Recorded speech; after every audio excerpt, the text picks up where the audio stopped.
Guys, আজকে bike ride করতে করতে আপনাদের সঙ্গে আমার জীবনের একটা কাহিনী শেয়ার করি।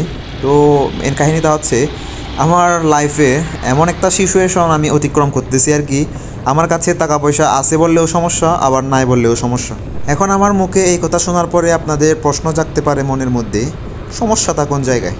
এখন চলে আসে হচ্ছে মূল কাহিনীতে। মূল কাহিনীটা হচ্ছে, আমার যখন পকেটে টাকা থাকবে না, যদি আমার আশেপাশের পোলাপাইন বলেন, আমার ফ্রেন্ড সার্কেল বলেন, কারো কাছ থেকে যখন আমি টাকা খুঁজতে যাই, তখন ওরা বিশ্বাস করে না যে আমার টাকা নাই। বলে যে ফেসবুক থেকে এত ডলার ইনকাম করস, এই ডলারগুলো কই যায়, আমাদেরকে তো জীবনে একটা টাকাও খাওয়াস না। আচ্ছা যাক, এখন তো গেল অন্যের কাছ থেকে আমার নিজের টাকা খোঁজার কাহিনী।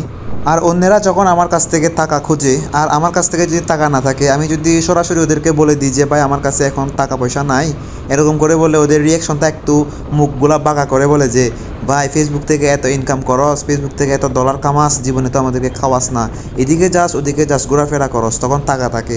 আর আমি যখন টাকা খুঁজি, তোর কাছে ভাই টাকা থাকে না।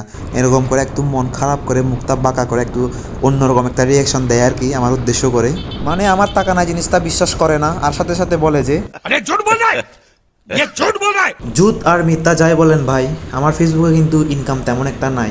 ফেসবুকে যে ইনকাম হয় ওই টাকা দিয়ে বাইকের তেলের টাকাগুলোও হয় না। তেলের টাকাগুলো হয় না বলতে, তেল ভরতে যে টাকা লাগে ওই 100 ভাগের 2 ভাগও মনে হয় না।